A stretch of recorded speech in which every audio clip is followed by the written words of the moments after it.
옆 사람 바라보면서 위로했으면 좋겠습니다. 너무 낙심하지 마시고 힘내십시오. 이렇게 위로합시다. 뒤에 계신 분에게도 이렇게 위로했으면 좋겠습니다.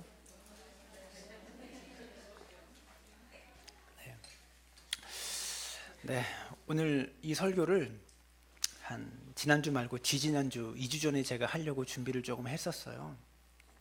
근데 아직은 좀 시기상조인 것 같아서 그때는 안 하고 넘어갔는데 오늘은 못 참겠습니다. 그래서 오늘 이 메시지를 꼭 증거하고 싶습니다. 한국 사회가 여러분 큰 혼란 속에 있습니다. 온 국민이 우울증에 걸린 것 같아요. 지난 정권과 이번 정권 들어서는 온 국민이 총각 칼만 안 들었지 이념 전쟁, 가치관 전쟁 속에 서로 빠져 있는 것처럼 나라가 너무 근 10년 동안 혼란스러웠던 것 같습니다. SNS에는요 온통 대통령의 말들을 패러디해서 온갖 재치 있는 유행어들이 등장합니다. 야, 우리나라 사람들이 이렇게 재치 있는지 처음 알았어요. 어떤 분들은 그러더라고요. 그 개그 콘서트는 월급을 대통령한테 줘야 된다고. 평생 가도 유행어 하나도 못 만드는데 대통령은 유행어를 몇십 개를 벌써 만들어냈다고 그러더라고요. 한편으로는 참 재미있기도 하지만 이 대한민국 헌정사상 두 번째 있을지 모르는 하야 국면에 웃으면서도 재치 있는 유머 때문에 웃으면서도 마음 한구석이 아픈 것은 어쩔 수 없는 듯합니다. 이 자리에 계신 성도님들께서도 박근혜 대통령이 하야해야 한다고 생각하는 분들도 계실 것이고 어떤 분들은 조금 다르게 생각하는 분들도 분명히 계실 것이라고 생각합니다. 각 당이 내놓은 해법들도 다 다르고 정치평론가들의 견해도 모두가 다 제각각입니다. 한국 사회와 한국 정치를 꼬집는 영화들이 많이 있어요. 그것을 드러내는 영화들이 많이 있는데 그 영화들을 보면서 우리는 인상을 찌푸립니다. 그러나 한국 사회 안에 벌어지고 있는 일들을 보면 영화 이상인 것 같아요. 상상 그 이상의 일들이 벌어지고요. 내가 그냥 의문으로 던지고 상상했던 일들이 뉴스로 나오고 조사로 드러나는 것들을 보면서 정말로 실소를 금치 못하는 것을 봅니다. 제가 어저께 설교 준비를 해놓고 동기 목회자들과 함께 모여서 광해문에 나갔습니다. 광화문 가보셨습니까? 네. 어떤 분들은 웃으실 수도 있고 또 목사가 그게 뭐 하는 짓이냐라고 말하는 분도 분명히 있을 거예요. 그러나 저는요 정치를 한다기보다 하나님 나라의 가치를 가르치고 싶고 하나님 나라의 가치와 하나님 나라의 정의를 여러분들에게 말씀드리려고 오늘 이 설교를 준비한 것이지 무엇을 지지하고 그리고 제가 하는 것들은 제 스스로의 확신 속에서 이것이 하나님 나라의 가치에 더 가깝다라고 생각하기 때문에 그것을 지지하고 그쪽 방향으로 가는 것입니다. 광화문 광장에 나와서 1인 발언대가 있잖아요. 보면서 참 공무원 외침들, 어른들이 나와서 하는 외침들은요 그냥 악을 써가면서 뭔 소리인지도 못 알아듣겠어요. 그냥 악만 쓰고 소리만 질러요. 뭐 어떠한 당은 해체해야 된다고 그러고 대통령을 감옥에 보내야 된다고 그러고 막 소리만 지르는데 고등학생들이 나와서 이야기를 하는데 제가 눈물을 흘릴 뻔했어요. 눈물이 찔끔찔끔 나더라고요. 제 속에서.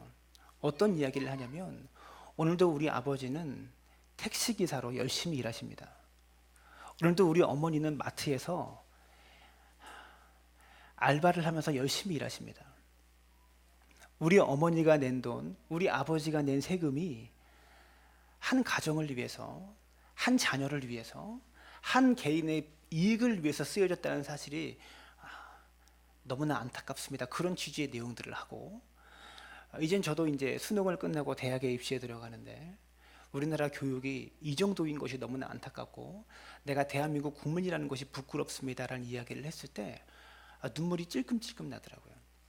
그래서 돌아오는 길에 너무 사람이 많아서 어저께 엄청나더라고요. 어저께도요.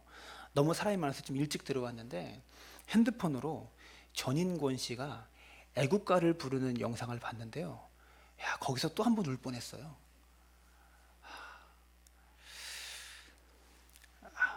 우리가 상상하지 못했던 정권의 부패상이 고구마 줄기 뽑혀 나오듯이 하나 둘씩 드러나면서 대통령께서 첫 번째 사과를 했습니다. 그런데 사과를 했는데도 그 이후에 사태가 진정되기보다는 오히려 더 정국민적인 큰 저항들이 일어났습니다.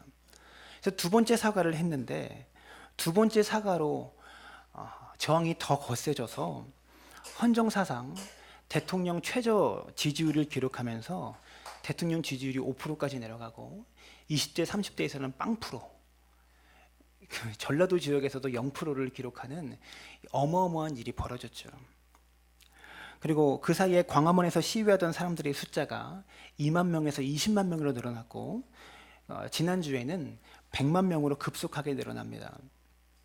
이와 같은 지지율의 급락의 현상은요, 박근혜 대통령이 더 이상 이 나라를 통치하는 것을 대다수의 국민들이 원하지 않는다라는 것을 보여주고 있는 현실이라고 말할 수 있을 것 같습니다. 통치의 원천이 고갈되었습니다. 그리고 권력을 행사할 수 있는 기반이 사실상은 상실되었다고 해도 과언은 아닐 것입니다. 대통령이 나라를 이 지경으로 만들어 놓고도 그분께서 반응하신 여러 가지 반응들을 살펴보게 되면 아직도 권력에 대한 강력한 집착이 있는 것 같아 보입니다. 그런데 이와 같은 일들이 국내적인 일에만 그쳐지지 않고 외교적인 일에까지 번지고 있다는 것이 큰 문제입니다. 동맹국들로부터의 신뢰도에서 치명상을 입고 있는 것 같아요. 그리고 심지어는 대통령이 어떤 심리 상태에 있는지, 어떠한 사회적인 그런 인격에 있는지, 또한 현 시국에 대한 정확한 인식과 판단은 도대체 가능한 사람인지, 그리고 또 다른 인물이 뒤에서 이 모든 상황을 기획하고 주도하고 있는 것은 아닌지 국민들이 의심하고 있습니다. 여러분, 나라도 자동차를 운전하는 것과 배를 운전하는 것과 같다고 생각합니다. 한계 이상을 넘어가게 되면 좌초할 수밖에 없고 사고가 날 수밖에 없는 것 같아요. 작금의 대한민국 형신들을 바라보면서 우리가 가지고 있는 정치적인 견해를 넘어서 지금 이 시기를 우리가 놓치게 되어지면 다시 회복되기가 어렵다는 위기감을 모든 국민들이 느끼고 있습니다. 저는 개인적으로 목회자들 가운데 광화문에 나가서 시위하는 목사님들이 굉장히 많아요. 정말로 많습니다. 큰 교회 목회자들은 기도해야 된다고 그러고 대통령을 많이 지지하지만 저와 같은 목회자들이 많이 있다는 것을 느꼈습니다. 여러분, 더러는 기도의 골방에서 기도하시는 목사님들도 분명히 계십니다. 한국에서 유명한 큰 교회 목회자 중에 한 분이 이와 같은 시국에 자신의 생각을 페이스북에 올렸는데 이럴 때일수록 24시간 동안 주님만 바라봐야 한다 라는 취지의 글을 올렸습니다. 여러분, 총론적으로는 맞는 이야기입니다. 그렇지만 그 글에 대하여 이와 같은 시국에 너무 안일한 역사의식이고 대한민국 국민으로서 너무 안일한 주인의식이다 라고 많은 사람들이 비판을 하였습니다. 가만히 생각해 보게 됩니다. 광장에서 목회자가 피켓을 들고 시위하는 것, 여러분, 쉬운 일 아닙니다. 목사가 목사 가운 입고 맨 앞에서 시위대 행렬을 이끌면서 나의 잘못입니다, 공개적으로 회개하는 건 역시도 쉽지 않은 일입니다. 여러분, 정병훈 목사 아시죠? 성범죄를 일으켰던 정병훈 목사. 사람들이 회개하라고 했을 때 그분이 뭐라고 했는지 아십니까? 회개는 골방에서 하는 것이다. 회개는 드러내고 하는 것이 아니다. 그렇게 말했습니다. 맞는 이야기입니다. 근데 회개를 드러내놓고 하지 않기 때문에 그분이 지금도 목회를 하고 계신 거예요. 드러내놓고 회개하는 건 역시도 쉬운 일 아니라는 거죠. 반면에 기도의 골방에 들어가서 두 손 들고 나라와 민족을 위해서 기도하는 건 역시도 저는 쉬운 일은 아니라고 봅니다. 그것 또한 어려운 일입니다.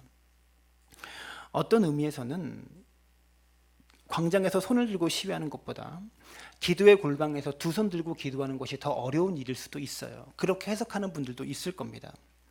저 개인적으로는 광장에서 시위를 해야 하느냐, 기도의 골방에서 기도를 해야 되느냐, 방법론적인 차이는 있을지 몰라도 기본적인 가치와 이 본질이 공유된다면 이 나라를 새롭게 해야 된다, 정의를 바로 세워야 된다라는 기본적인 가치가 공유가 된다면 그 가치를 실현하는 방법에 있어서 서로가 서로를 존중하고 서로의 방법들을 이해해주는 그런 넓은 마음들이 우리 가운데 필요할 것 같습니다.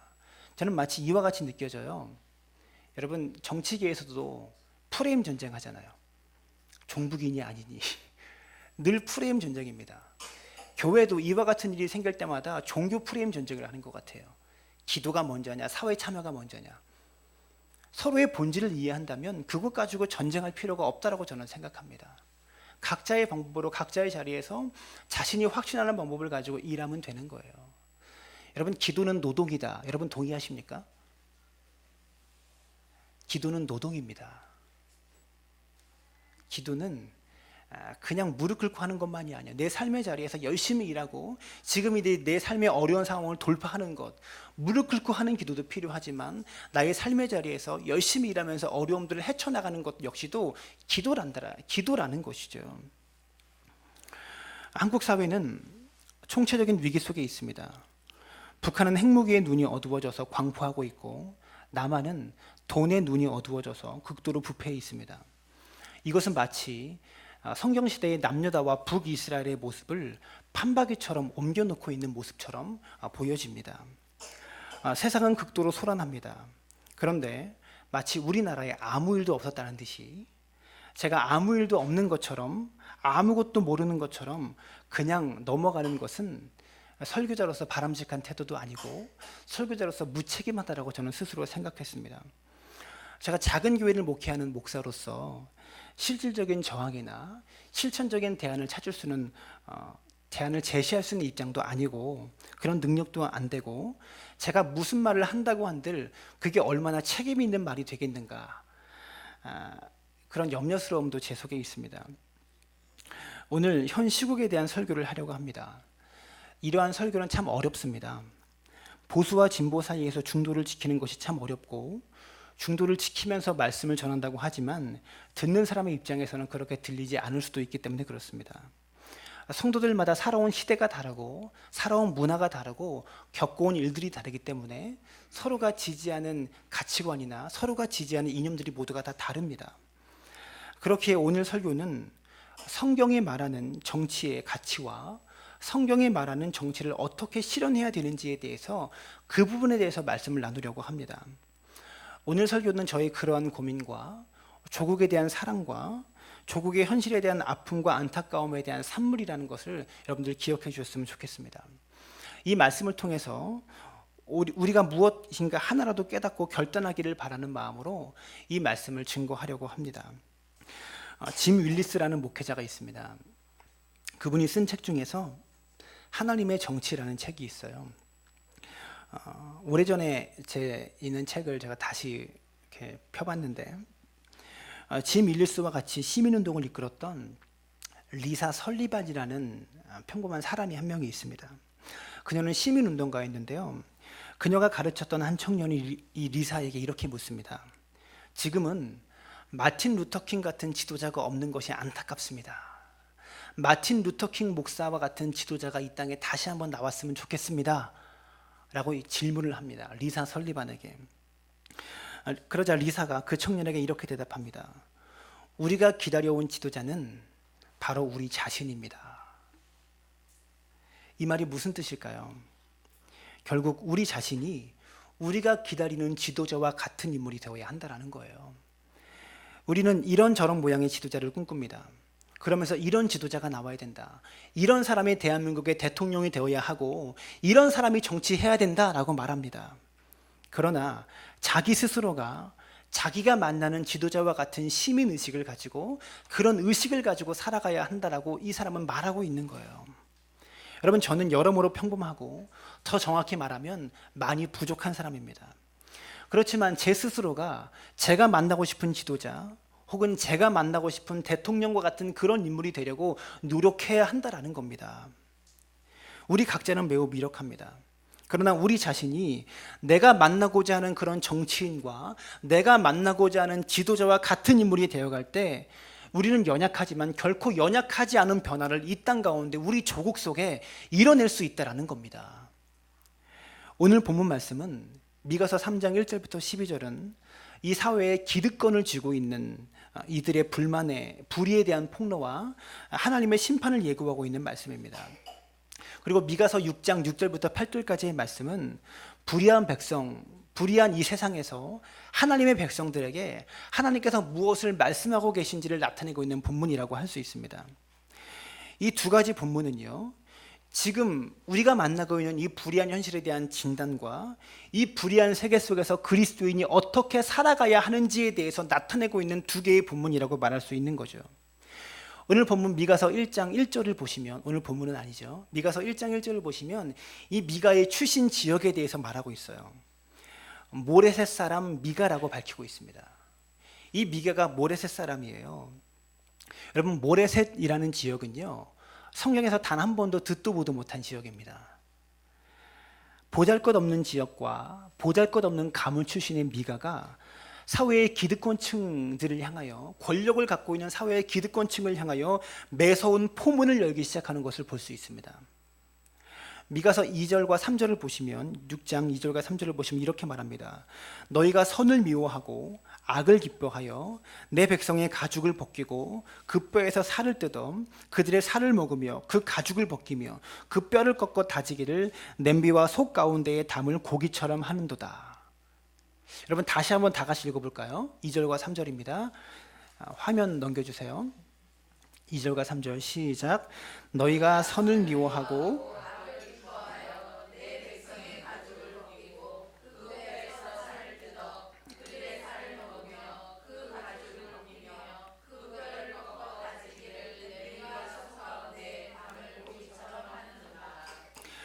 미가는 당시 사회 기득권층, 이들의 행태에 대하여 이들의 행태를 마치 식인 행위에 비유하고 있어요.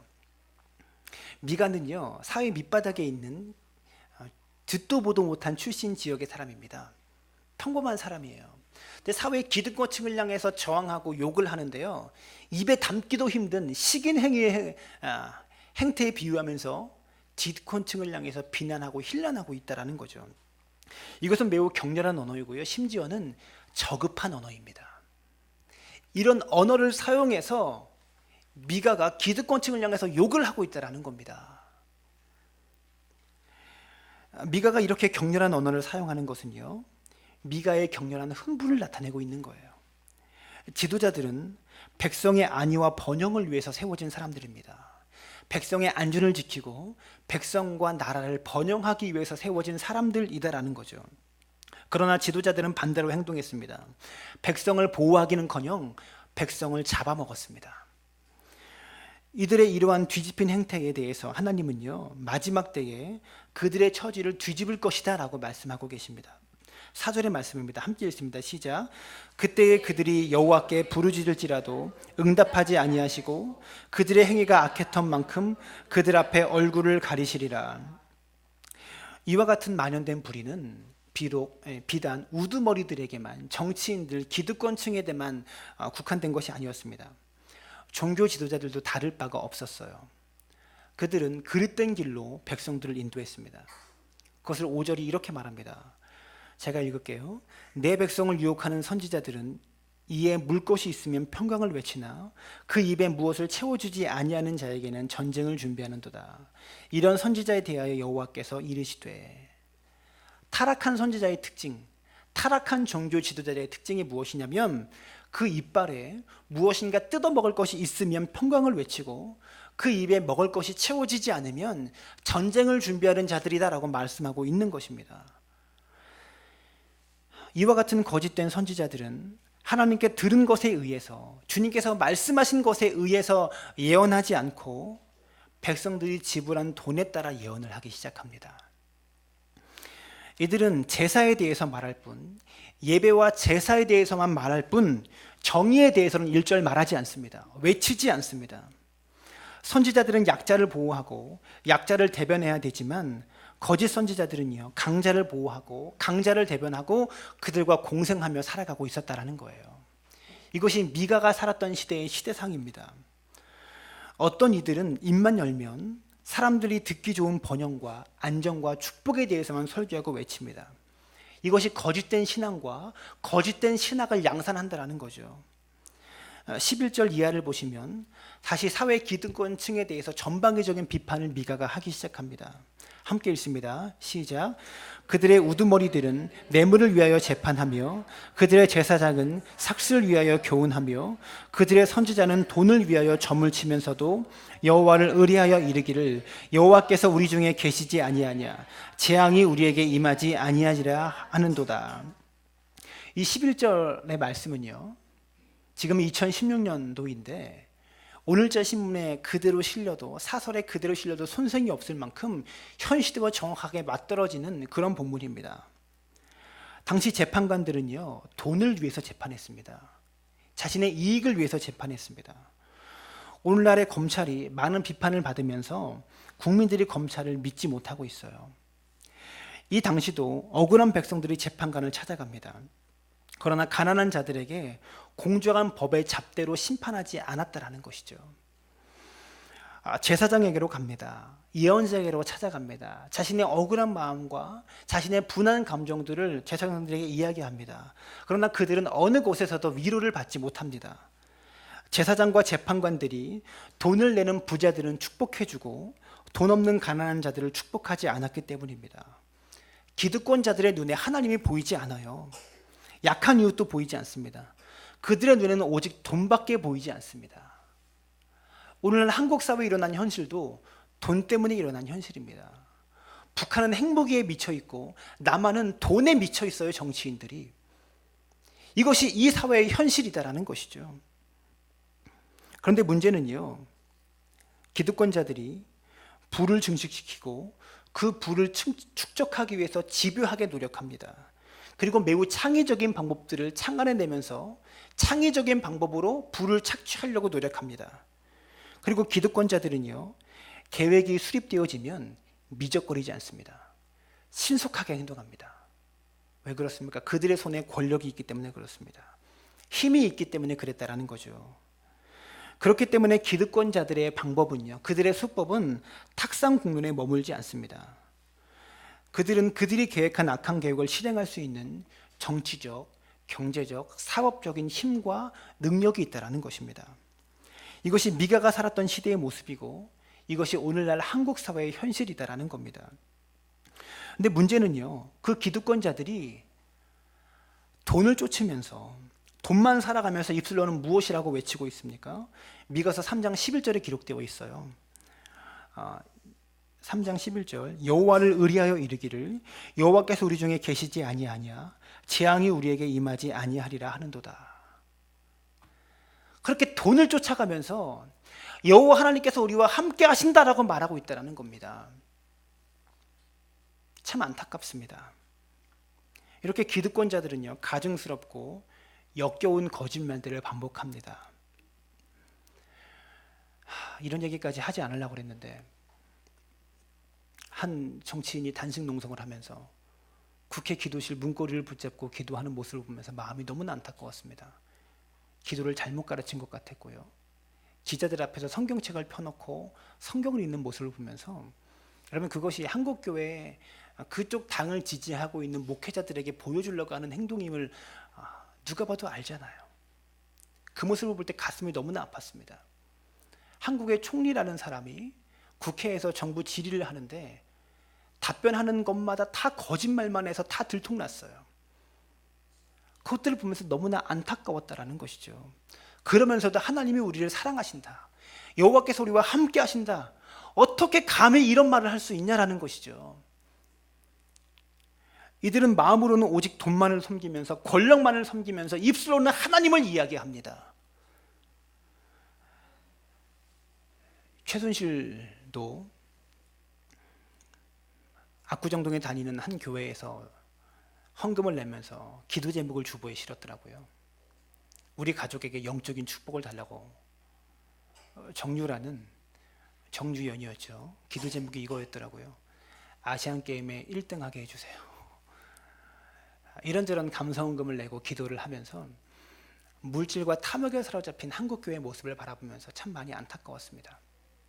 하나님은 없고 돈만 있고 내가 원하는 것을 얻기 위해서 하나님을 이용하려고 하는 그런 그 모습이 신앙인 것처럼, 그 모습이 믿음인 것처럼 잘못 생각하고 있는 한국교회 현실이 안타까웠습니다. 신앙은 무엇입니까? 하나님을 이용해서 내가 원하는 것을 얻는 게 아니에요. 하나님을 이용해서 돈을 얻고 하나님께 기도해서 권력을 얻는 것이 아닙니다. 신앙은 무엇입니까? 나의 삶과 나의 인생이 주를 위해서 사용되어지는 것이 믿음이고 신앙인 거예요. 사랑하는 여러분, 오늘날의 기득권자처럼, 정치인들처럼 교회를 이용하고 하나님을 이용해서, 기독교의 표를 이용해서 무엇인가를 얻으려고 하는 것이 신앙인의 모습이 절대로 아닙니다. 주를 위해서 사용되어 주려고 하는, 하나님을 위해서 쓰임 받으려고 하는 그런 모습으로 신앙이 변화되었으면 좋겠습니다. 그리고 그들은 자신이 누리고 있는 번영과 예루살렘 도성에 있는 찬란한 건축물들을 보라고 말합니다. 그리고 나의 번영과 예루살렘의 찬란한 건축물들은 하나님께서 우리와 함께 하신 증거이고 하나님께서 우리에게 주신 축복의 증거라고 말하고 있다라는 것이죠. 하나님께서 나에게 복을 주셔서 내가 이렇게 잘 됐다, 우리나라가 이렇게 잘 되었다라고 자랑하면서 하나님과 좋은 관계를 내가 유지하고 있다라고 착각하고 있습니다. 이것이 문제입니다. 이들에게 진정한 문제는 무력보다도 그 뒤에 있는 경건과 위선의 가면입니다. 거룩한 척하고 믿음 있는 척하고 하나님을 의지한 척하는 그런 위선의 가면이 더 큰 문제라는 것이죠.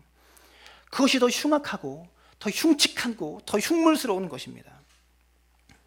그런데 하나님께서 그들이 흉악하고 흉측한 가면을 찢어 놓으시겠다고 말씀하십니다. 그것이 미가서 3장 12절의 말씀입니다. 우리 함께 읽었으면 좋겠습니다. 시작.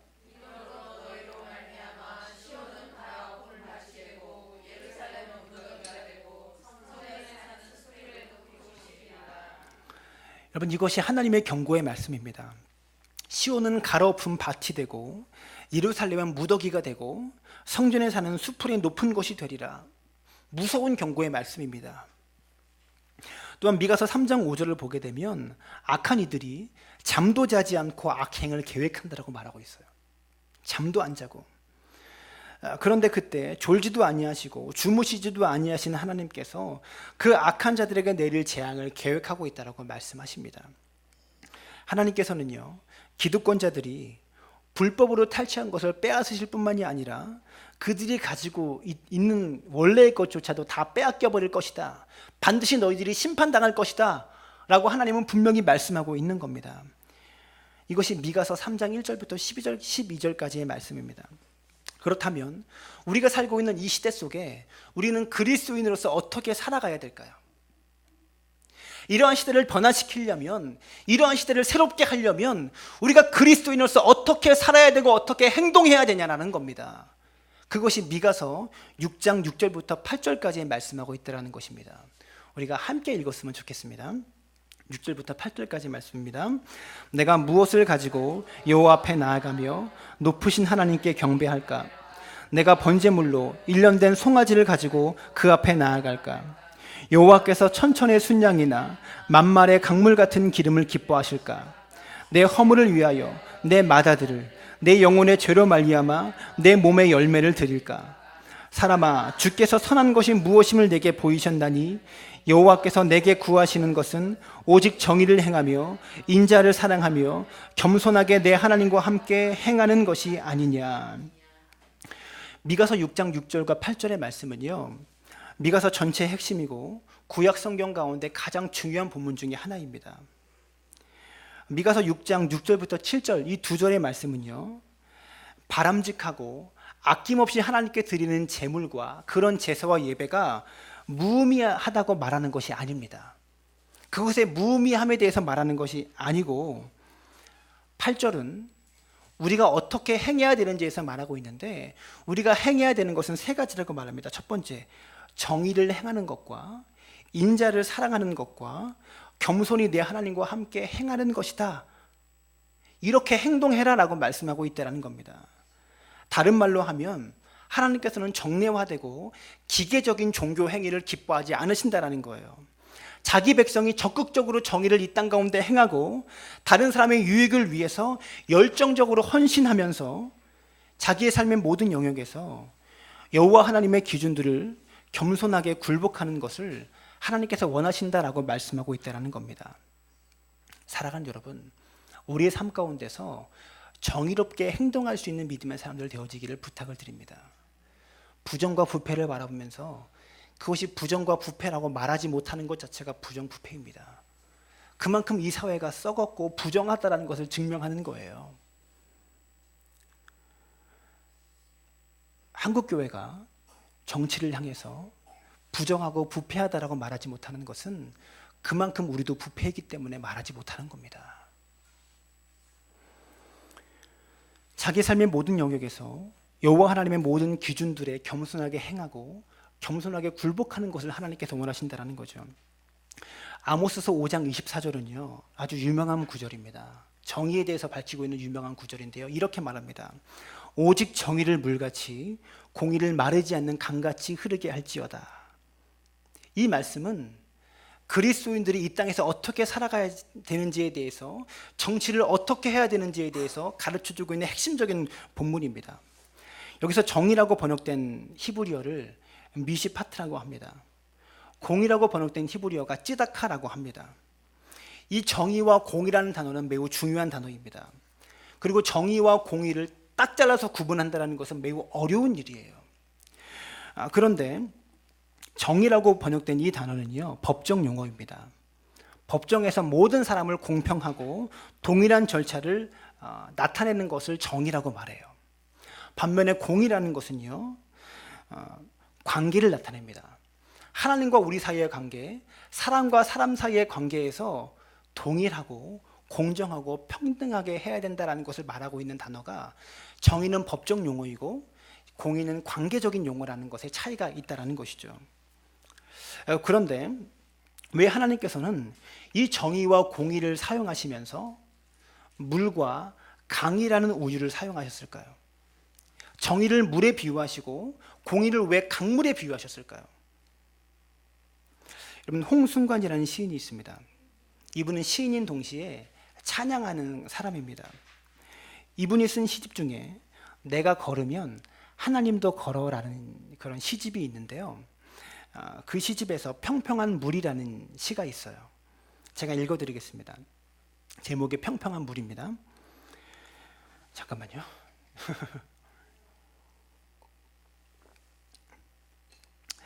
물은 서로 평평하기로 약속했습니다. 조금이라도 수평이 기울면 다시 그리로 가서 살기로 했습니다. 물이 걷는 것도 달리는 것도 다 평평해지려고 가는 길입니다. 흐르는 것도 떨어지는 것도 머무는 것도 다 평평하기 위해서지요. 평평하여질 때 물은 비로소 그 길을 멈춥니다. 그러나 언제나 떠날 준비를 하고 서지요. 조금이라도 평평함이 깨어지면 곧 떠나고 맙니다. 이것이 홍순관 시인의 평평한 물이라는 그런 시입니다. 정의와 공의를 왜 하나님께서 물이라는 비유, 물이라는 은유를 사용해서 말씀하셨냐면, 그것은 물은 조금이라도 평평함이 깨어지면 흘러가는 것처럼 사회적 강자와 약자 사이의 평평함이 깨어지면 정의가 흘러가서 그곳을 채워야 한다는 겁니다. 부자, 가난한 자 사이의 평평함이 깨어지면 정의와 공의가 흘러가서 그 부분을 채워야 한다는 겁니다. 이것이 성경이 말하는 정치이고요, 성경이 말하는 정의와 공의의 목적이고 이유라는 것이죠. 사랑하는 여러분, 이 세상은 불평등이 가득합니다. 악이 만연합니다. 시간이 갈수록, 문명화가 되어 갈수록, 한국 사회의 자본주의가 발전하면 발전할수록 불평등이 점점 심해지고 있습니다. 이 세상이 평평해질 수 있도록 부름받은 공동체가 바로 교회입니다. 이 세상의 평평함을 깨어지지 않도록 유지하는 것이 바로 교회라는 것이죠. 교회는 물처럼 세상을 평평하도록 하기 위해서 두 가지 행위를 할 수 있습니다. 첫 번째가 사회 봉사이고요, 두 번째가 사회 운동입니다. 사회 봉사는 교회가 가난한 자들을 돕고 보살피는 일이라고 할 수 있어요. 그러나 사회 운동은요, 사회의 문화와 제도를 변화시키는 정치적인 일을 필수로 해야만 하는 그런 것이 사회 운동입니다. 여러분, 그런데 사회를 평평하게 만드는 그런 공동체에서 부름받은 교회가 정말 이 세상을 평평하게 하기 위해서는요, 사회 봉사와 사회 운동, 이 두 가지 모두가 병행되어야 하는 것입니다. 사회 봉사만으로는요, 세상을 평평하게 하는데 한계가 있기 때문에 그렇습니다. 악한 제도와 악한 구조를 그대로 방치한 채 약한 이들을 돕다 보면, 약한 이들에게 물질을 주고 먹을 것을 주고 그들을 돕다 보면 결국 구멍 뚫린 항아리에 물을 붓는 것에 지나지 않기 때문에 그렇습니다. 사랑하는 여러분, 우리가 믿음을 갖게 된 것은요, 하나님과의 개인적인 만남에 기초한 겁니다. 하나님과 나와 개인적으로 만났기 때문에 우리가 믿음을 갖고 구원을 얻고 신앙생활을 하고 있는 거예요. 그러나 그렇다고 우리의 신앙과 우리의 믿음이 개인에 머물러서는 안 된다는 겁니다. 하나님을 믿을 때는 개인적으로 믿은 것이지만 신앙의 연조가 쌓여가면 쌓여갈수록 그 신앙이 개인 안에서만 머물러서는 안 된다는 거죠. 우리 교회도 마찬가지입니다. 교회가 시작될 때는 우리 개개인 몇 명이 모여서 교회를 함께 출범하고 시작했지만, 함께 개척하였지만 교회가 개인적인 행위 속에 멈춰서는 안 된다는 겁니다. 이 사회와 지역사회 속에, 이 세상 속에 공적인 책임과 역할들을 우리가 감당할 수 있어야 한다는 거죠. 우리의 신앙은요, 개인적인 만남으로 시작되지만 참된 신앙은 개인적인 신앙이 공적인 신앙으로 나아가는 성숙함이 필요하다는 것을 기억할 수 있게 되기를 부탁을 드립니다. 그렇기 때문에 교회는 이 세상과 사회와 역사 속에 공적인 책임의식을 가지고 있습니다. 여러분, 일제시대 때 민족대표, 독립운동을 주도했던 민족대표 33인 중에 16명이 기독교인입니다. 절반, 17명인가 봐요. 절반 이상이 기독교인입니다. 한국 사회가 어두웠을 때 한국 교회가 이 사회의 빛과 소금의 역할, 사회 운동을 주도했어요. 교회가 사회 운동을 주도했다라는 거죠. 그런데 문제는 무엇입니까? 신사참배를 했는데요, 사회 운동을 주도하면서 신사참배에 저항하고 신사참배를 하지 않았던 목사님들은 목사직을 박탈당했어요. 그래서 해방 이후에 더 이상 목사가 아니에요. 목사직을 박탈당해서 산으로 올라가고 그냥 평범하게 살고 있거나 그런 분들입니다. 어쩌면 죽임을 당하는 분들이거나, 다 죽고 목사직을 박탈당했는데 해방 이후에 신사참배에 찬성했던 사람만 목사직을 유지하고 있는 거예요. 그러다 보니까 그들이 사회 정치에 참여할 수 없는 거예요. 무슨 낯으로 사회운동을 주도합니까? 그 사람들이 독립운동을 했고 신사참배에 저항했던 사람들은 세상이 바뀌었는데 힘을 쓸 수 없는 세상이 되었습니다. 그러면서 그들에게 신사참배를 주도했던 사람들의 신앙과 믿음이 계속 이어지다 보니까 한국 사회에, 한국 교회 안에 있는 이런 믿음과 신앙이 개인적인 신앙으로 그저 기도하고, 세상에 어려운 일, 정치적인 일이 있으면 그냥 개인적인 신앙으로 성도들이 굳어왔어요. 지나온 한 7, 80년의 시간 동안에. 참된 신앙은요, 개인적인 것에서 공적인 신앙으로 발전해야 된다는 것을 기억할 수 있기를 바랍니다. 그것은 교회도 마찬가지입니다. 우리가 어떻게 신앙생활을 해왔습니까? 내가 예수님 믿는다는 것을 어떻게 드러내왔습니까? 여러분, 그것을 식당에 가서 식기도 하는 것으로, 예수 믿고 술, 담배 끊는 것으로, 그러한 경건의 행위로만 머물러 있다면 그것은 우리의 거룩에 매우 미흡한 것입니다. 기독교 정치인들이 많습니다. 대통령을 직은해서 보지 않은 총리도 전도사였다고 합니다. 청와대 내각에 많은 사람이 기독교인이고 국회에 많은 사람이 기독교인이라고 합니다. 그런데 그들은 그들의 신앙을 지금 어떻게 나타내고 있습니까? 음모와 술수가 난무하는 정치판에서 당리당락을 넘어서 하나님의 가치를 실현해낼 때 그들이 기독교 정치인이라고 말할 수 있는 거예요. 하나님의 가치를 실현해낼 때. 여러분, 기독교 사업가들이 많이 있습니다. 사업의 자리에서 하나님 나라의 가치를 나타내려고 노력을 하고 있어요. 근데 많은 기독교 사업가들이 하는 일은 회사 내에 신회를 조직해서 그들과 함께 예배하고, 혹은 이윤의 일정행을 선교지에 헌금하고, 여러분, 좋은 일이고 매우 필요한 일입니다. 가치 있는 일입니다. 그러나 그것으로 내가 예수 믿는 사업가라고 나타내기는 힘든 일입니다. 자본의 논리가 짓누르고 있는 사업의 현장 속에, 경제의 현장에서 세상 기업인들이 기업하는 것과는, 경영하는 것과는 구별되는 것이 없어요. 노동자들을 여전히 착취하고 세금을 탈세하거나 부도덕한 방법으로 재물을 모으는 기독교 사업가들이 적지 않습니다. 그러면서도 신우의 예배에 참석하고, 그러면서도 선교비를 보내는, 이것이 우리의 현실입니다. 많은 목회자들과 성도들이 개신교 인구가 줄고 있다는 것에 대해서 위기감을 느끼고 있습니다. 많은 사람들이 이것을 염려하고 있어요. 그런데 정말 우리가 염려하고 걱정해야 되는 것은요, 개신교 인구가 줄고 있다는 것을 염려하는 것이 아니에요. 교회에 대한 사회의 구성원들이 가지고 있는 신뢰도가 점점 낮아지고 있다는 것이 더 무서운 현실입니다. 그것이 핵심입니다. 세상 사람들의 눈에 비치는 교회의 모습은 기독교는 그저 정치권과 손잡고 자신들의 세와 자신들의 이익을 불리려는 집단에 불과하다라는 겁니다. 교회가 얼마나 사회에 책임 있는 구성원으로 역할을 해왔는지를 생각하면 분명히 미흡함이 있습니다. 사랑하는 여러분, 큰 교회 목회자들이 권력을 향해서 질주했습니다. 권력을 사랑했고 권력자의 곁에 붙어서 스스로 기득권이 됐습니다.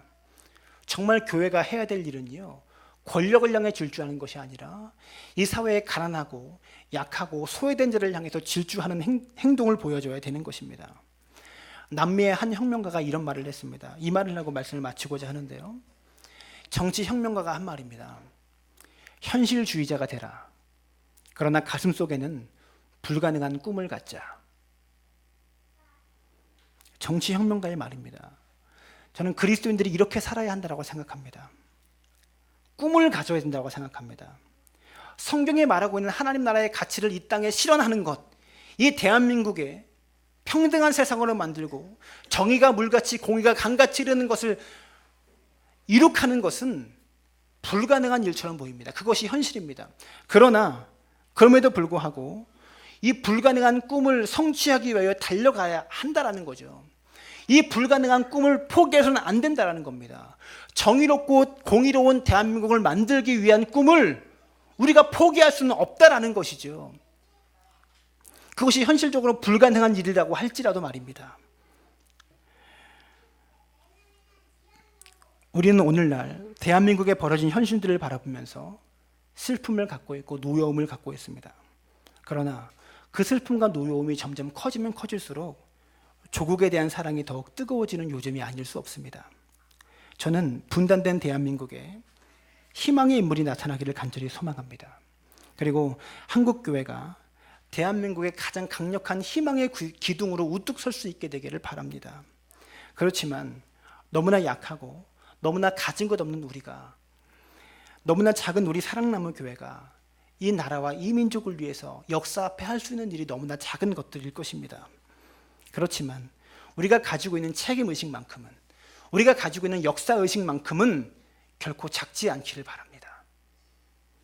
참된 그리스도인이 그리운 시대입니다. 참된 그리스도인은 참된 이웃이며 참된 시민이 되어야 합니다. 참된 지도자가 되어야 합니다. 우리는 이 일들을 너무 경시해 왔습니다. 삶의 불평등이 너무 많습니다. 그 기울어진 세상 속에 흘러 들어가는 물처럼 강자와 약자가 기울여져 있고, 기득권과 권력에 있는 자와 없는 자가, 부자와 약자가 기울어져 있는 이 세상 속에서 여러분이 낮은 곳으로 흘러가는 정의가 되십시오. 낮은 곳으로 흘러가는 공의가 되십시오. 그래서 우리를 통하여, 교회를 통하여 이 사회와 세상에 평품해질 수 있게 되기를 주님의 이름으로 축원합니다.